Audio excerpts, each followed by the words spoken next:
симфония камней, гармонь, армония.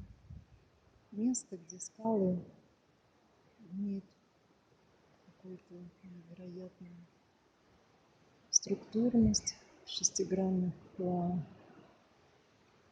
четких шестигранников.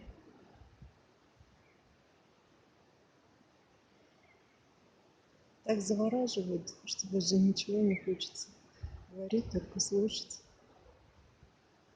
шум реки,